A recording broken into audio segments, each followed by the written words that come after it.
Quarter three की result season चल रही है। बहुत ही इंपॉर्टेंट रिजल्ट एक आने वाला है टाटा मोटर्स। जनवरी 31 ये रिजल्ट्स आने वाले हैं। रिजल्ट से पहले प्रीव्यू करेंगे इसके बिजनेस का।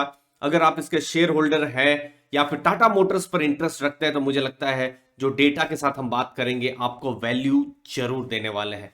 सबसे पहले जो भारत का जो बिजनेस है वो कैसा काम कर रहा है, तो देखिए अगर आप भारत का बिजनेस देखें और क्वार्टर टू की अगर आप बात करें जुलाई से सितंबर, तो 18,400 करोड़ का रेवेन्यू है। और आप देख सकते हैं क्वार्टर वन से क्वार्टर टू ये एक रेवेन्यू बढ़ा है जो कि बहुत बड़ी पॉजिटिव चीज है। तो एक बिल्कुल पॉजिटिव जो रिकवरी जो है वो टाटा मोटर्स में दिखाई दे रही है। बहुत जगह में हम देख भी रहे हैं, जैसे दिवाली के टाइम में रिकॉर्ड सेल्स हुआ था टाटा मोटर्स का। तो वो सब कुछ बिल्कुल पॉजिटिव चीजें जो भारत के बिजनेस में तो है ही। लेकिन प्रॉफिट बिफोर टैक्स देखें तो वो अभी नेगेटिव है। अगर आप EBIT earning before interest tax देखें तो वो भी अभी नेगेटिव है। अगर एबिटा परसेंटेज देखें तो वो अभी पॉजिटिव हो रहा है और इनफैक्ट अभी थोड़ा बहुत हो गया है। तो ये एक बड़ी पॉजिटिव चीज है। ओवरऑल आप रेवेन्यू अगर इंडियन बिजनेस से देखें तो एक अच्छा रेवेन्यू कर रहा है। Commercial vehicles year on year almost double उनकी सेल्स हो गई है।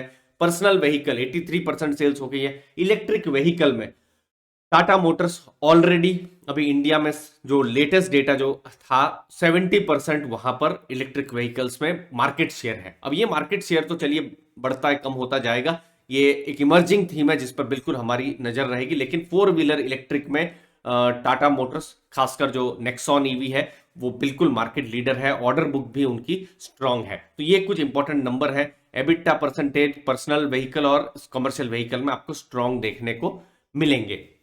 दूसरा जो बिजनेस है कॉमर्शियल व्हीकल का, जिसके बारे में हमने थोड़ी सी बात की और बात करते हैं, जहां पर जैसे जो बड़े ट्रक्स हैं तो वहां पर आप देखेंगे टोटल इंडिया की कॉमर्शियल व्हीकल्स में 44% से ज्यादा का हिस्सा टाटा मोटर्स का है।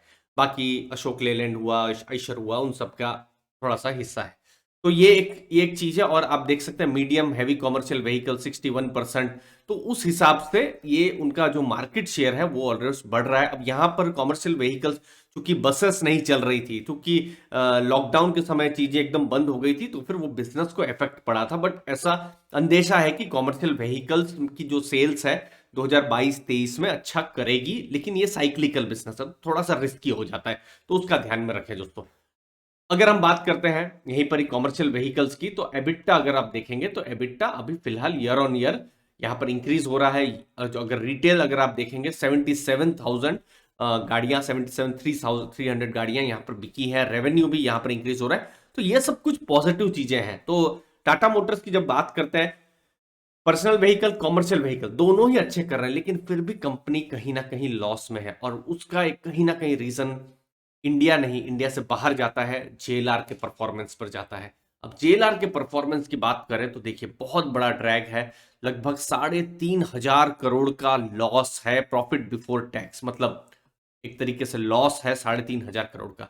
रेवेन्यू थोड़ा सा कम हुआ है, बहुत बड़ा रीजन था जो सेमीकंडक्टर जो क्राइसिस थी उसकी वजह से। तो इन्वेस्टर को अगर यही देखना है कि किस हिसाब से परफॉर्म करता है जेएलआर का बिजनेस, वो बहुत इंपॉर्टेंट है। इंडिया में हम देख पा रहे हैं अच्छा खासा टाटा ब्रांड बन रहा है, उनकी जो गाड़ियां हैं, लेकिन जेएलआर किस हिसाब से कर रहा है वो बहुत ही इंपॉर्टेंट रहेगा। बाकी एबिटा परसेंटेज 8.4% है, लग्जरी गाड़ी है इनका।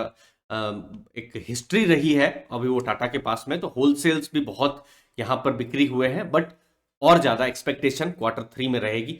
ओवरऑल सेमीकंडक्टर एक बहुत बड़ा इशू था। और यहां पर अगर कुछ अच्छी बात यह है, रिकॉर्ड ऑर्डर बुक है 1,25,000 यूनिट्स की सितंबर 30 में।